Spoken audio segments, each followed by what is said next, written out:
Hey there, and welcome back to the Coach Harris Show. This is episode 4 and about the 17th time that I've recorded this intro. I hope I don't screw it up again. I had the absolute pleasure today of chatting with my great friend Ricardo Walker all about his experiences in fitness over the past several years and his life in general. I highly suggest that you listen to this episode in its entirety because Ricardo shares some incredible wisdom when it comes to staying inspired for a lifetime, getting back up when you've fallen off of fitness, and why self-awareness is crucial if you want to be successful in any area. All right. So I'm excited for you to listen to this. Please bear with me as the audio has a couple hiccups. I am quite new to audio recording, but I promise you it will be worth the listen, and the audio is just going to get better as the episodes go on. All right. One final thing, if you are listening to this and you would like to be on this show and have me chat with you just like I do with Ricardo, please send me an email at harris@coachedbyharris.com. I would love to hear your story. All right. Thank you so much again, and here's my conversation with Ricardo. All right, well, hello again. Hi, Harris. It's been a while. How you doing? Where are you right now? You're on the East Coast, right? South Carolina, Myrtle Beach. South Carolina. And you said your goal is to get back out to France, right? Yes, Sooner than later. Right now they're closed. They've closed their borders. We were thinking that they were gonna do another lockdown, kind of to squash a new strain of coronavirus. So I thought I could still get in, and instead they leveraged that into, hey, we'll do something different, so that you'll still be grateful, even though we're going to close the borders. So they closed the borders to foreigners. Wonderful. Well, I hope it happens sooner than later. But thanks again for chatting today. I know we've known each other quite well for a few years now, but we've only chatted like this maybe once even. So this is, I think the first time when we met, we chatted about fitness related stuff, some training, and then maybe a couple quick FaceTimes here and there. But today I want to just kind of have you dive deep as much as you're willing into your fitness kind of experience over the years. And I know you've had a pretty crazy road, but it's come out to a good end. You know, you're always persistent, as I like to tell you. So I'd love to just learn any lessons you think you could share with whoever will eventually listen to this, because I know you've been through a lot. So if you want to go like deep, if you want to just give a background on yourself, anything and everything is cool. Let's see. Physically, fitness wise, I was the skinny, didn't do any fitness of any kind kid who grew up in the country till my 20s, right after college. I spent a year working in a chicken factory. You don't know this. I don't think I've told you this. I'm happy I know now. By the end of it, I'm moving barrels of chicken slop that are about waist high and manhandling these square containers of chicken for the women. And I was in my best shape ever. And the next year I moved on to teaching, and I never worked out and didn't start working out. Started eating cafeteria food because that was my first time as a single. Didn't know about cooking and meal prepping. That stuff wasn't even a thing back then. And just started to put on the pounds. And then about 15 years ago, a friend invited me to do what is the grandfather of P90X, which is Power 90. And I remember we finished the warm up. You know, there's a yoga-esque warm up, Warrior 2 and all that stuff. And I remember thinking, ooh, this workout is hard. And then he says, that's the warm up. And I knew I was in trouble. So that's pretty much the beginning of my fitness journey. I had gained a ton of weight by then. That didn't stick, although I did keep with it. And I remember a friend hugging me at church and saying, I can get my arms around you almost now, which is just what an indictment on your weight. I also did couch to 5K, and that was sort of my speed, because I'm more slow and steady wins the race than overdo it and, get it done in 3 months and get to, beach body fitness or internet model, as everyone says now. So I did catch the 5K and pretty much started running. And then the last 2 or 3 years, I had set a goal about how many kilometers, because in France we're in kilometers, I wanted to run, and was reaching that. And then I kind of hit a health wall because I'm diabetic, and I was managing that. There was even a year where I didn't have to take any insulin because I was running and my body was just doing naturally what it was supposed to do, which is a pancreas issue. Some pancreases never come back. So doesn't mean everyone can't cure diabetes with fitness, but they can take less insulin if they're working out, period. Type 2 diabetes. But I hit some health walls with trying to figure out hormones, and we think it was low T testosterone. So I finally ended up on a treatment, but my running had taken a toll, and that's about the time I had met you by then, I think, and I had talked about fatigue and didn't know what it was, and have tried eating differently, have tried working out differently. Okay, what if I modify the cardio, do some cardio like treadmill before workout, and that's kind of become my new go-to. Do some cardio to warm up, which for me is treadmill generally. Hit the weights hard. I actually like all body, but I will alternate when I'm in the real gym where you're subscribed. Bottom and top, arms and chest and back, and then I'll do everything legs. I hate leg day, by the way. But right now, of course, because you can't walk, you can't even get off the toilet whenever you're leg day. You're like a toddler who's just learning how to walk. Right now, I've been vaccinated against the virus, but I'm still not super comfortable about being in public spaces. So I only go inside to like the grocery store place I have to go with the mask on. We do in my neighborhood have an amenity center, which has a little room that you can work out in with one multi-purpose piece of equipment, a bar where you can do dips, but also the knee raises, suspended, and lots of treadmills, ellipticals. I hate bikes. I don't do any kind of bikes. So no, just thank you. Stick to walking. Exactly. And free weights. So, it's limited to 4. Sometimes there are 4 in there. I'm like, because I don't know if you can still carry the virus to people. And I have people in my life that I see regularly who are immunocompromised. I did not take someone's vaccine. I have a healthcare friend who, at the end of the day, if they have unopened vaccine that's going to be thrown away, she can call someone, and she got me in line. Wonderful. So that's awesome. I appreciate the detail. You asked me to go deep. Oh no, I can welcome any and all of it. Yeah, absolutely. Well, just as a fun story, I'd love to know. I mean, I know you already touched on it, but that chicken job, the chicken. Apologies. Remind me the title it was. Chicken plant floor boy is what you were, because floor boy. You brought meat that had been saved that wasn't packed the night before or a few hours before to the women, but there's an automatic line that was cutting up chickens. They came in the building alive and they left in packages, and I was in the packaging. But in between, when the girls went on break, the guys would clean the machines. And then all throughout the night, there's waste, liquid, and fat, and a little bit of bone dripping, and that fills up these probably 300-pound containers, and you've got a hand truck to move them. But I remember they didn't think I could do it because I was skinny, like I said. I started out packing with the women. In fact, I was so skinny. And I was like, I see this job advertised. I know it's open. I want it.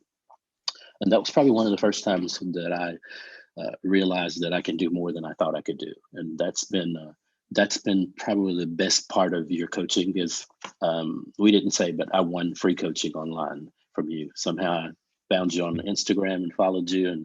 And I was in Belgium, I think, and that was 2018. So it's been 3 years. It's been a while. It had to be 3 years before this, because this is about the time frame I was leaving Belgium.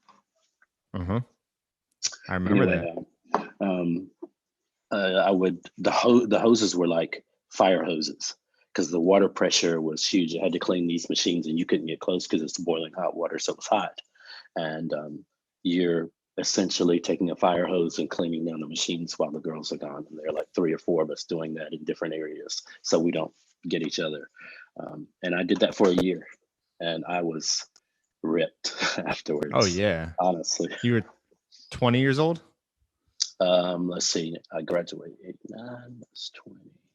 23, 22, 23, 22, 23. That was from my 22, 20, 20. because I turned 22 in June, and that was about when I started that job and did it till I was a little bit after 23. That's amazing. I'm happy you led with that because, like I said, we've had so many conversations back and forth, and I don't think you've ever gone that far back. And I was like, chickens, okay, but that's I like what you said about that was the first time you realized you could do a lot more than you thought you could do in a literal sense, physically, strength wise, and probably emotionally, mentally. Like whatever that means to you. So if Mm-hmm. we could stay on that for a little bit, because you more than most people I know have honestly done an incredible job over a long period of being kind of knocked down in certain ways and just going again and again Mm-hmm. and again. I Mm-hmm. mean, I know so many people who, even though they have the best intentions, they'll have something happen that maybe similar to your situation, maybe not. And they'll be like, all right, I'm going to take 6 months off or a year off and just, this isn't for me because this stuff keeps happening. But you always come back to me and just say, all right, this month's the month I'm going to get back on. And then, like, that's really the big picture. That's all you can ever do. So if you have any words of wisdom for people on how to really instill that. I mentioned that some of the reasons I stopped or took breaks or had to change my fitness were health related, but not all. The time period when I was starting to run was the beginning of a relationship that I thought was going to lead to marriage that didn't. Um, I was 6 months depressed, didn't do anything, including didn't run. Picked back up running, and then got myself together to get to France. And it took me about a year to raise my support as a missionary. I'm a missionary pastor, church planter in France. But the thing that keeps me coming back is multi-level. And this may speak more to single people, but um, one, I want to do it for myself. So there's that piece of me that wants just to be all I can be. I want to, if there's something I can do and I'm capable of doing it that I see other people do or see them capable of doing, and I think I can do it, I want to see if I can. So I have that piece in me that Mm. is competitive. I watch a lot of gymnastics. I follow a lot of gymnasts, and the level of fitness and excellence is off the charts. I'm never going to do a double whip back. It's just not going to happen. Um, but I see things they can do, and I'm like, with training, I can do that, or at least I want to try. To me, that says try. Don't count myself out, because really in the fitness game for me, I'm my own worst enemy. I want somebody to come and motivate me and like boot camp me and wake me up every day and say, eat this. And I know I would follow it, but really that person has to be me. I have to find a way to motivate myself and say, I'm going to hold myself accountable. It's good to have accountability, but I have to be self-motivated. And that's been the hardest thing for me. But I also, and I would say this to anyone who's not yet in a relationship, there's this idea of waiting, or either just keep going and become the person that person's looking for. Mm. So if you're waiting for a girlfriend, or you're waiting for a husband or a wife, you can wait unfit, unhappy, and unhealthy, or you can get to the business of just living your life and becoming the person you want to be, and they're going to be more attracted to that person. They're going to be more attracted to a person who with balance in their life. Doesn't necessarily have to be about waistline and abs, but when you're working on you and being faithful in a way to yourself, because fitness and eating right is really faithfulness to yourself. I'm one of those people. I want to be on this planet as long as I can, as effective as I can. I want to be the old man that passes people on the hike, uh, even if he's got his two. What are those things called when you go skiing? The sticks, the poles. Like ski poles, right? Yeah, yeah. He's got ski I've poles, skied and once, so his calves are like this, big, uh-huh. big round calves, and he's just trucking because I can go, I can go slow and normal speed a long time. Just got some of that Africa DNA in me. Um, but I want to be the guy that they look and they're like, how old's he? And they don't know if I'm 70, 80, 90. And I want to be active until it's time to leave this planet. So in order to do that, you can't sit on the couch and wish for it. And that was something I did for years. Wish for it and thought, why can't I? And I wasn't really asking myself, well, look at what you're putting on your plate. You have time to watch TV and binge a series in 2 days, which I've done many times. Then you have Oh yeah. time to schedule workouts. Um, Scheduling is a big deal for me. In order to be faithful, I have to kind of tell myself I'm going to do it here, here, and here. Um, like last week was my first week back. You caught me right at the right time. Mm-hmm. And all I said to myself was, work out this week. Secretly, I had maybe a goal of trying to do 3 workouts, but I had a lot of Zooms and extra meetings. But I got into hour-long workouts. That's cool down, beginning, everything. And I was Yeah. quite proud. So this week, similar goal, just to get in there. The other thing is no Mountain Dew. So let's just be real here. I have a love-hate relationship with food. And um, when I got back to the States, there's a list of foods that just aren't available in France. And just a caveat, France has great food, but I'm from the South where the trifecta of butter, fat, and sugar is what makes the flavor of all dishes and foods. And there just was a list of things that I was going to eat. And I'd probably had Mountain Dew, not every day, but it was the only beverage that I was ordering besides water for a month. And I can tell, my body can tell. Oh Um, yeah. yeah. So I've got some extra pounds to get rid of since I Mm-hmm. came home. And honestly, this limbo of waiting for France is perfect because I can focus on that. I've got a gym 5 minutes from my room to work out in, 5 minutes from my house. So literally I get dressed, get down there in 2 minutes, and I'm back home. My workout takes an hour and 5 minutes. So So, convenient. yes, It's I that can't. extra 5. Yes. I love it. There's so much good stuff there that I would love to pick apart if I could remember Good. every detail.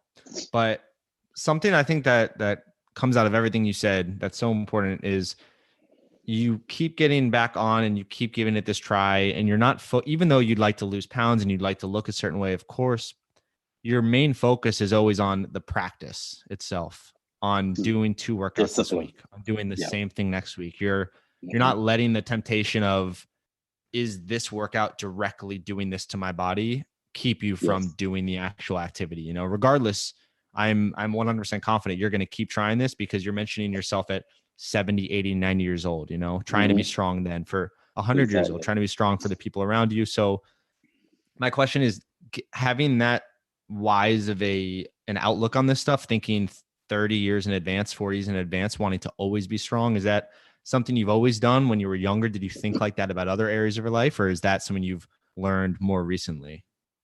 No, and Harris, when they ask you if you could go back in time and talk to yourself, or go back in time travel, if Uh-huh. I could only go back and talk to myself and I only had like 5 minutes, I would pretty much show myself a picture of myself and of my medical history. Not in a bad way, but But here's what's possible if you do what you are doing. Here's what's interesting about me. I didn't have to work hard for anything when I was a kid. School mm, was ridiculously easy, and it formed this idea, which is really one of the things I fight against in fitness. I have a twin brother. He was an mm, athlete. He played baseball and basketball. Guy Walker was his nickname. Our last name is Walker. yeah. Um, and we were very much opposites. I was a reader. I was an academic. I did love the outdoors because we lived in the country. You can not enjoy that. So I hiked in the woods. I could climb to the top of the tallest trees, but I didn't have a fitness goal of any kind. Um, and since things were so easy, even into college, I remember the first time I had to study. And so I learned what cramming was, unfortunately, was Mm, the end of the first semester of university. I still graduated summa cum laude, but things were easy. And it wasn't until I started teaching, it wasn't until the chicken plant that I realized that for some people, life is hard every day. That every step forward is a challenge. Now, physically, the chicken plant, you know, I didn't I didn't look at it. I looked at it very neutrally. But I have this thing in me that if I can't change it, I accept it, and that's tough for people. I didn't have this work ethic. that I am having to build now and have been building over the years. But I did have this acceptance that there are things I can't change, and I'm not going to complain about it. When you start a fitness journey, that was one of them. I can't change myself overnight into a disciplined athlete who counts his macros and has shiny skin because he drinks the right amount of water overnight. But I can certainly lay, and I use this expression with you, I can certainly lay one brick in the wall of, of building that. And I'm pretty good at that. That's maybe something I've always had, that if you just keep trucking along, you're eventually gonna accomplish whatever, and you're gonna be further along. If you lay one brick, that's one more brick than you had yesterday. And in a week, that's 7 more bricks or 3 more bricks or how many. And that long-term view, I have had that. It just wasn't about fitness or food. Exactly. It was more about my professional career. That you just keep going. Don't ever give up. That's not in me to give up, because if I had been an athlete, I'll say it this way, I would have been one of the most competitive on the field, because I am supremely competitive, whether it's running or card games with people, because I've been doing some of that with my godchildren and their family. Everything, I am super competitive. And sometimes I'm competitive with myself. I think that's one of the ways I motivate myself, is that at the end of the day, I don't know who said it, it's some workout guru, but a lot of people share it. The only person you're really competing with is yourself. And that works for me, just enough to say, I can do better than the Ricardo yesterday did. I can run faster, or I can lift a little bit more, or I'm more disciplined, more streamlined, whatever, than the Ricardo a year ago or a month ago. I have to find a way for it not to be discouraging, because obviously that's a pitfall for me. But that's been in me. I am I'm a person who keeps going. That's awesome. Two things I specifically love that you said. One is what you said, and that is you were able to recognize that at least at a certain point in your life, things were relatively easy. You were doing very well, and you were aware enough that many other people are working for every step of the way. There's always that next challenge, and it's always stressful and tough. So even though people listening might be in that situation, they might be feeling challenged by everything that comes their way. I think it's so important to realize what you did, regardless of where the actual person is that there's always somebody with a tougher life, and there's always somebody with a harder situation, and there's always somebody with a hell of a lot more challenges. And I think that alone should be enough to make you or somebody damn grateful for what we have, and at least give it a try, at least be willing to do something with your body and your health, because you can. Like, at the end of the day, there's all this talk, especially on social media, about how do you get motivated and what's motivating and all these hacks and programs and things. But it's like that should motivate anybody, no matter where you're at in life. Somebody would love and kill to be where said person is.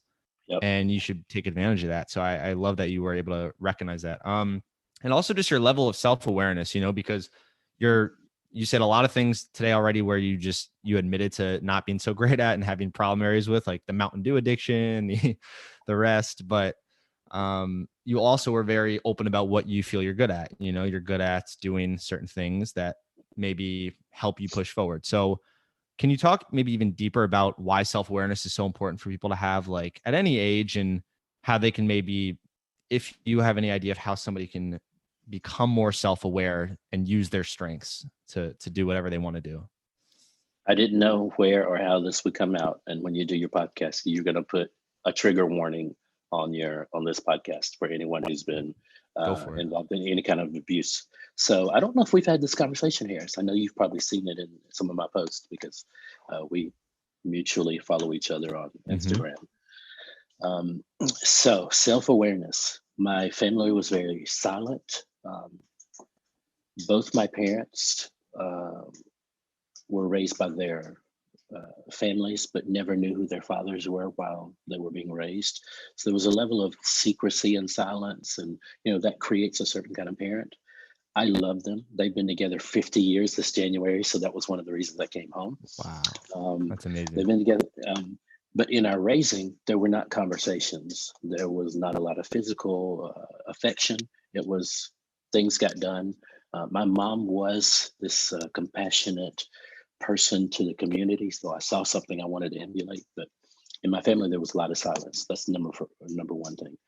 I know I am wired to be an extrovert, and that silence was deafening, and it made me dig deeper and be an observer. So the first part of self-awareness and awareness of other people is observing. You have to close your mouth. You have to take your hand off the social media share button, and you got to be interested in other people for whatever your reasons. So interest in other people's first.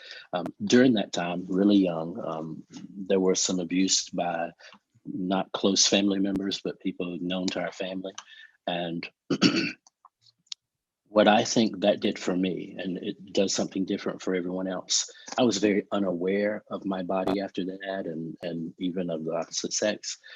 But as I became a person, especially after the chicken plant, and I'm attractive to women and I'm getting attention, I think having not dealt with, because I had forgiven, all of my abusers were also kids, just a little older, who had been going through puberty. Um, I forgave them. I think the forgiveness of them is important. If you've been through anything traumatic, forgiving the other people is for you. It's not for them. Doesn't mean that what happened is okay. It means you liberate yourself from the bitterness about what happened, and you can move forward. So for me, that was an easy process too, to let it go, because I knew there was nothing to do. This wasn't something you could report as a crime. I happened to know that I was the only victim for these people. So, um, but I think about the same time I'm teaching, and life is starting to get hard because teaching was not easy. I was a foreign language teacher, French and Spanish, and didn't really have all the tools to plan. And I'm becoming an adult, and when the eyes were turned to me, I, without realizing it, had the same feelings of when the eyes were turned to me for abuse. And one of the things that happens to victims a lot is you sort of insulate your body to make it undesirable.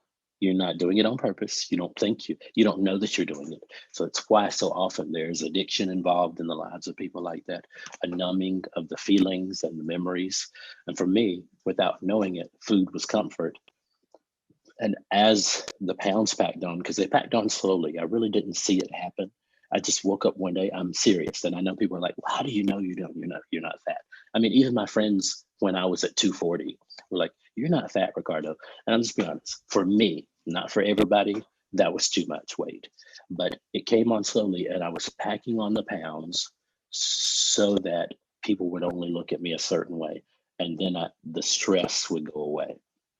It's very interesting. It was Mm. medicating my feelings with food. So my go-to when I'm stressed is to want to eat comfort food.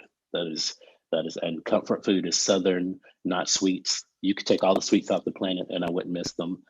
If I had to choose between sweets and like hearty meat and potatoes style dishes, Yeah. um, but it was very much that. The other thing is, how do you know you've progressed if you're not aware of yourself, if you're not digging into yourself? And for me, that was journaling for periods of time. I'm also obviously a talker, a verbal processor. I talk out my feelings. One of the things that happens on my social media time and time again is being transparent. It is for me the highest value. If for the best relationships, even with yourself, you have to be transparent. And transparent means you're looking at what's there, you're honest about what's there, but you can talk about what's there without being too sensitive. Because at some point, you see things that need to be changed, and you can't be so sensitive and defensive that you're not willing to change whatever it is. Same thing goes for any relationship. I said in my sending church and in this thing we do on Wednesday nights that I want to become an expert in relationships. Um, I didn't say with myself, but I think I should be the person who knows me best and who knows the roadmap of how to succeed and what the pitfalls are, what my potholes, personal potholes are. I should know those things better than anyone else. if you don't spend time doing that. What I'm not saying, and I want to put this out here because it's my one chance to address something, and maybe your listeners will hear it. What Mhm. I am not saying is what I see a lot on social media. And obviously, I'm a pastor and a missionary, and I love Jesus, and that's important to me. What I am not saying is only focus on yourself. I see a lot of obsession with self, and I'll even go a step further, and an obsession with if people can't serve your success, then just drop them. There's a piece of how I grew that would never have happened had I not loved people that were in difficulty. Sort of, for me, it's sort of reaching back to people who are going through what I went through.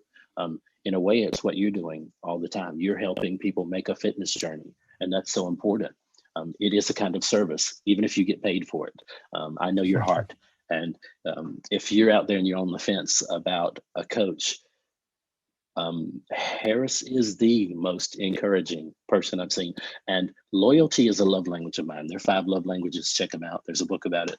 But one that's not in the book is loyalty. And he is so loyal. The times when I've been like on the mat and sitting on my tail and not doing it, he's still reaching out to me and asking what he can do or how's your journey going. He has been super present in my life. I count it as a gift. Um, he could have easily have said, if you look at social media right now, it says the people who are not contributing to your success, drop them. That's a big thing you see. If those people are there, they're anchors or stumbling blocks. But if you're strong, there's a passage in the Bible that says, reach back and help strengthen your brother. It is another piece of self-awareness because you find yourself mirrored in other people sometimes. It's so important. Anyway, helping people is not a bad thing. Focus on self, but focus on yourself and thinking about a whole community is important. And uh, I'm going to be good at that, and it's going to be what drives my life for the rest of my life. Just want to encourage your listeners. I think you did that. Well, that was more than I could ask for. Thank you so much for on all fronts. I appreciate that a lot.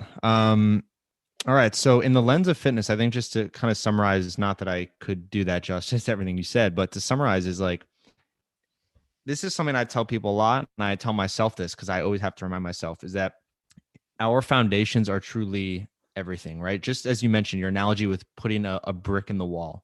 Mm-hmm. Like you can go for whether it's in fitness or health measures or anything else, you can go for the vanity metrics. You can go for these things, the short term results. You can do whatever you need, like kind of the social media esque stuff. And that's great. But if there isn't a strong brick by brick foundation there, Mm-hmm. then things can crumble and a lot of problems can arise later, especially if you don't know yourself. And if you haven't taken the time and more importantly, like you said, put in the hard amounts of work to really understand yourself, I mean, on a psychological level, an emotional level, like to understand what makes you tick, what drives you, things are going to be really potentially hard in the long run because there's that missing beginning foundation. So from what I'm learning from you, because I needed to hear a lot of things you just said, is that like it's never too late and it's never not worth someone's time to really dig deep, not Mm-hmm. just about what other people are doing or thinking, but like whether you have to journal, whether you have to talk out loud, if you're more vocal, like you said, whether you're anything, like really, really, truly knowing yourself is the first step to have any kind of success. So if somebody is just if they're again and again struggling with fitness and that health and they have all these challenges and they don't know why, I think, and I think you might agree, it's very much likely that they might not really understand themselves that well at that time Mm-hmm. because a lot of problems keep coming when we don't know how to fix it. And like you, even though you might have challenges come up in your way on the external, you are Mm-hmm. so good at just, this is the start again. I'm going to restart again because you know yourself so well. You know what triggers you, you know what helps you, and you just, you run with that. This Harris has not given me any money. This is only from my heart. A piece of how I can keep going, especially since in the last 6 years, let's say, I had a relationship that ended not in marriage. We were supposed to be married 2016. That it ended about this time, let's see, 6 years ago, 5 years ago. And I spent, like I have done in the past, 3 months uh, moping, weeping, and digesting that relationship. And that was the first time I thought about having a coach. And this is to say about foundation, and especially if you don't know yourself. I decided on the date of my wedding to get a coach in France where I live, and I contacted every single gym in the area through Facebook and sent messages. And he's actually the only person who responded, which social media, if you put it out there and you don't answer it, that's a big no-no. I'm about that. Um, but he responded, and I started a coaching journey. Here's what's important about the coaching journey for a non-athlete or for somebody who struggled, like you said, and doesn't know themselves.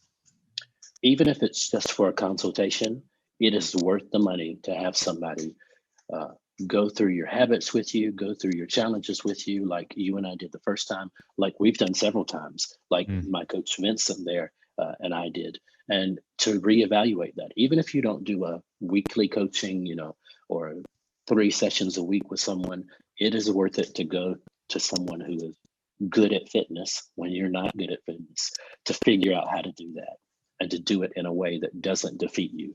Because I can say I've gotten on the boat with some things that I would never have done now, having talked to had a coach, like the Atkins diet, for example. That was a big thing that I tried at one point without doing exercise. Um,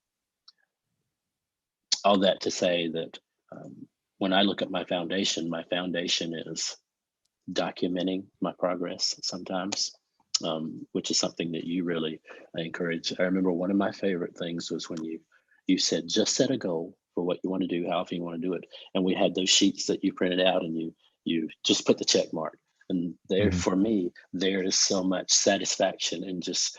It didn't ask how you did. It didn't ask how much weight that you lost. It was just, did you do what you set out to do? And just putting a check mark the days I did my push-ups or did my workout was very satisfying. And those are the kind of things that a coach can help you start to lean into appreciating, loving, making a regular habit of discipline. Because this is really whole conversation is about, for fitness, self-discipline and self-love. It is the ultimate self-love to take care of this body that God gave us for as long as possible, as well as possible. So discipline doesn't come naturally to everyone. Self-discipline doesn't come naturally. And really what the coach is helping us do, give us the tools to be disciplined, but also to be effective. Because I could I could put 10,000 bricks on the ground and never stack them on each other, and I would never have a wall. Mm. But if that coach teaches me how to build on to um, build workouts where I build on what I did yesterday and last week, and I'm increasing my strength and I'm increasing my fitness, um, um, my heart. Because I think a lot now, this is weird, but I think a lot about my heart health. Like I want my heart to be strong, so that I'm thinking about that probably more than I'm thinking about my waistline necessarily. But I want to be a fit person who doesn't fail, who doesn't give out when they're in the middle of something. I'm a single guy. People always ask me to help them move, for example, and you're the person that has to carry the heavy stuff, Yeah. and then that happens to me quite a lot. I'm almost 50, so in my almost 50 years, I have moved a ton of people. Um, I just want to be the guy who goes the distance, and a coach is a valuable resource for building that foundation, even if you outgrow the coach. And I'll say this, I think you've never said this to me. I think on some level, it would have to be like a teacher. There's no greater pleasure than when your student outgrows you and doesn't need you anymore. Oh yeah.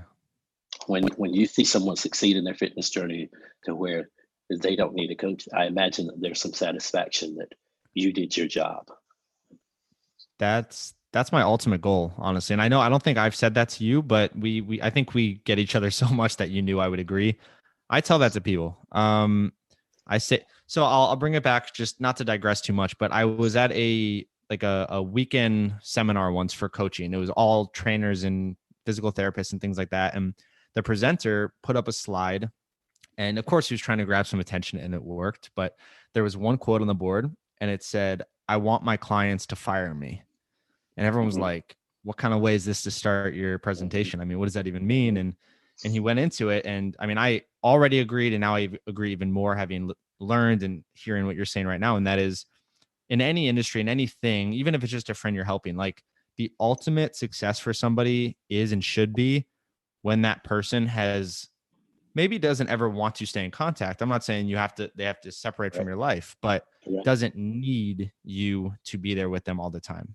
And Mhm. they've learned, right? So when I work with people, when I talk with people, and I'm sure you do this with students that you've worked with, is like you'll be happy to have them in your life forever, just as I would with anybody in yourself. But when they can say, you know what, I can take some time and like give it a real shot on my own, and they're successful, I mean, that is the only reason someone, I think, should do anything in service of others. Like, otherwise it's just purely selfish. So I love that you said that.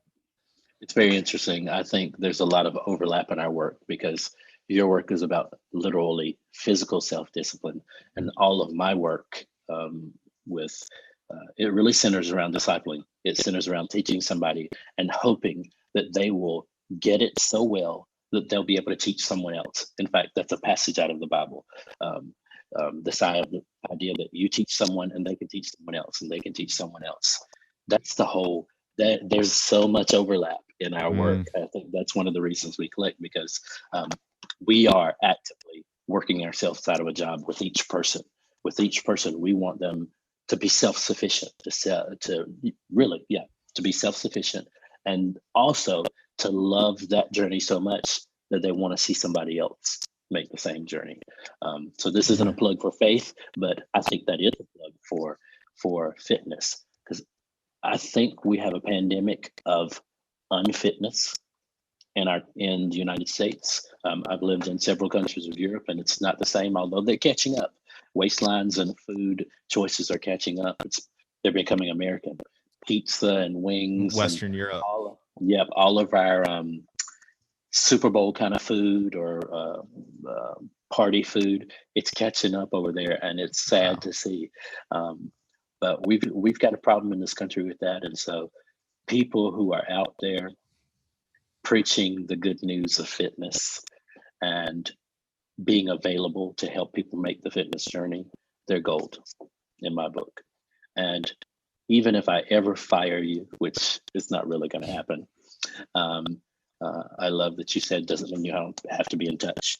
I have spiritual sons, I call them, um, and you're one of them. You, Mhm. I'm going to celebrate when you're a dad someday. Someday we're going to have lunch in New York. We're going to get there post 100%. pandemic. Can't wait to meet you and your lady love in person. But Mhm. there's a piece of that relationship that I just want to say out loud. That so appreciate you, and you're one of those friends who's going to stay around for me, regardless of whether I fire you. I appreciate you a lot. And you know what's funny is I don't know how my memory just did this, because I usually don't remember a thing. That's why I have everything written somewhere. There was one conversation we had. This was probably 2 years ago, and it must have been for a minute. I mean, one message. But when we were talking about New York, we said that we would eventually grab something at Milk Bar. Do you ever remember that? Mm-mm. I'll have to No. find the quote and send it back to you. But there's a place called Milk Bar in the city that has like desserts, and they have, I mean, I know you said you're more of a Southern foods guy, but they have Mhm. some great stuff. And for some reason, that was a connection where you were like, I want to try that place. So I said, when you come to New Ah, York, they have some I'm food there. But I'm gonna have to Google it when we get off and see what it was that drove me. It was probably chocolate because it I'm was not a probably dessert person. chocolate. Chocolate or key lime pie are my two weaknesses when it comes to sweets, but I don't eat them often because I'd rather waste my calories on other stuff.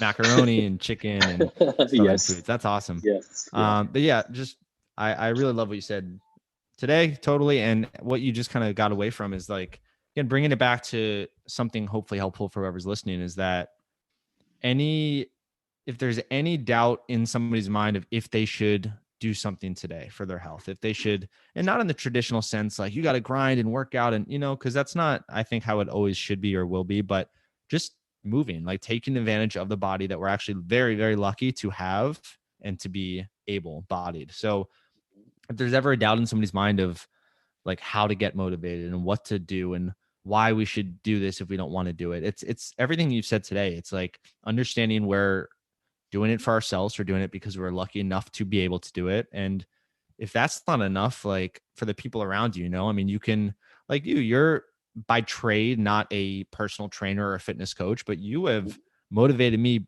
in that sense more than you might even realize, even though that's not what you claim. You do other things with your work, but like by trying to challenge you to do things for your health and body, it forces me to try and have to lead by example. And that's come back around.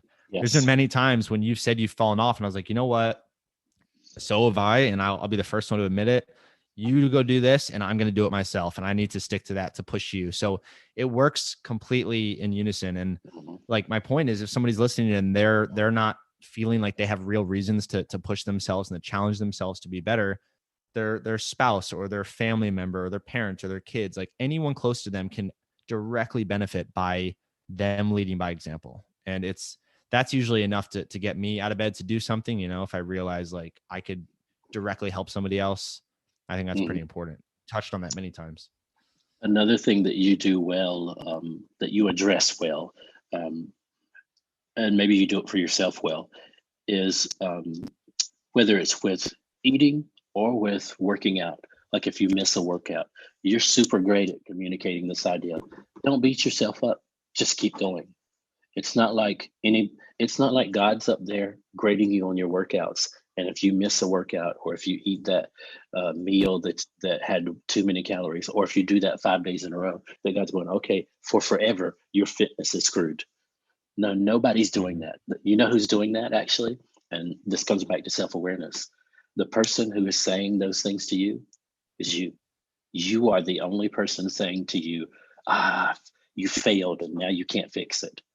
That's a lie. You you can just 100%. get up and keep going. Um, just plugging along, and you know the truth is, if I make a goal to do 3 workouts a week, I'm probably only going to succeed 80% of the time. But I lapped the me that was sitting lapped, as in, when you're in a race and you lap someone as Hmm. you pass them. Just by doing any workouts, I'm lapping the me who was on a couch 2 years ago or 2 months ago now. Um, so all progress forward is progress forward. Can't Yeah. say anything. So you fall down, One. just get back up. Yeah.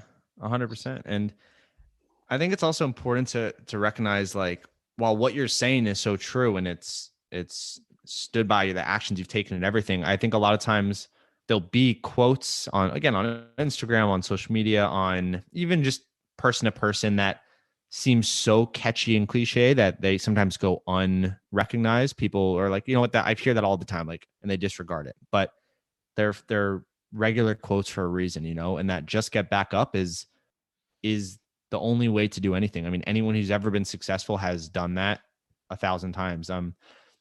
Part of also why I'm really happy that you're doing this today is because I'm using this podcast to be very selfish. Frankly, like, there's the only way that I've ever truly learned is by hearing other people's stories and seeing and looking at people, talking with people who have been successful and focused on their failures and their challenges and their dark times, and then seeing them come back, right? Because that gives people inspiration. It's not just like, hey, I did this amazing thing, here's the plan. That's great on paper, but there's going to be hard times. So if I know Mhm. you, who are is a very successful person, you're doing amazing service, you have all of these great friends and relationships, and you've had these dark moments and you're still going, I know I'm going to listen to you, and that's going to be my guide. So selfishly, I like to listen to your story because it helps me, and I know it's going to help anybody else listening. And I'm sure I'll play it back multiple times when I need a little kick in the butt.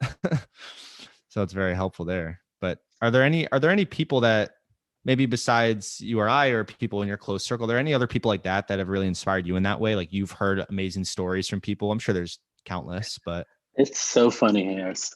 It's almost like you're reading my mind about the comment that I'm just waiting to get I out can and see it in your face. set it up, because you're talking and I'm like, oh yeah, that reminds me of this thing that's inspired me for years. Do you know about 10,000 hours?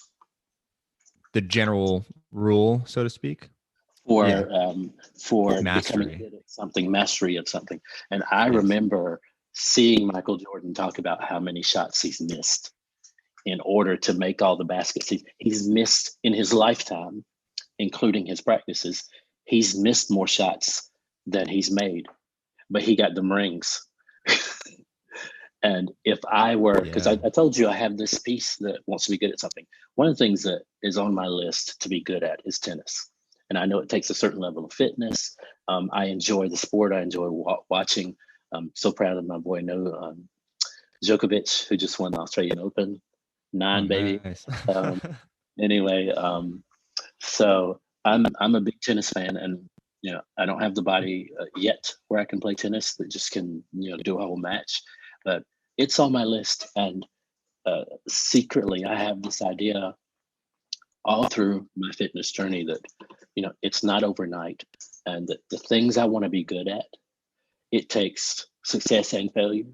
And there's this idea of even the best athletes put in to be good at something this regular time. Maybe I'm not ever going to count and know that I put in 10,000 hours, but I'm aiming in that direction. I want to say Jerry Rice, football player. Hmm. He's somebody that way back in the day, someone said I looked like him. So then I had to go see, because I don't really follow football until the Him, and Super then Bowl. who's the other actor that you always post about? That's your doppelganger. No, I'm not. Come on, man. I wasn't even talking about that. Idris Elba, some people say, but it's not Okay. true. Um, so somebody said, "Hey, man, are you Jerry Rice?" And so I go find out who he is. And I remember, I think he had something similar to Jordan, except that he was like, "I'm not the best football player, but I will outwork." Now, this is with moderation. This isn't for everybody, but there's still this drive that said, I may not have the natural talent to be better than somebody, but I will hone my talent. I will sharpen it. I will keep working at it with failures and successes until I'm as good at or better than my opponent. And that speaks deeply to me, because I have this. I know that there's a part of me that is supposed to be good at some things physically. Maybe I'm not supposed to be an Olympic athlete, but I'm just supposed to be satisfied and good at some things. And I'm quite willing to work at them. And seeing guys who, from the outside, when you look at somebody who's made it to the NFL or to the NBA, just to cite those two people, or Novak, who's this awesome athlete, when you see them, you think, well, I can never do that. I don't have all those skills. When I look at you and I see you doing your presses in your apartment, which is crazy that you have all that equipment right there. It would be easy for me to think I can't do that, but you don't know what you can do until you try. And Hmm. keeping that inspiration for me was they worked at it. It wasn't just natural. It's very rare to have a talent that you don't have to hone and sharpen. And the best people, I know a singer who, he is not the best singer even today. I'm not going to say his name because I don't know how offended he would be about that, but he says what I'm about to say. He's not the best singer. So what he does, he doesn't have the best voice. So what he does is every time he's in a town where he has a connection, he takes voice lessons. And let's say, singers have different size voices. Let's say he has a tiny voice, but what he manages to do in concerts with his little voice, it's stunning. And I'm a singer, a bit of an amateur singer, and it's made me quite focused on the idea of nobody, nobody is exempt from working their gift. Celine Dion still does vocal warm up every day. Just there's not a person you can name who's good at something who doesn't put a little work into it to keep it up to snuff, but also to learn. And you've mentioned that this idea of learning. So I just wanted to say that those are two people, or there's a lot of people who inspire me, but the part that inspires me is that even when they're good, they work, and their work includes failure. 100%.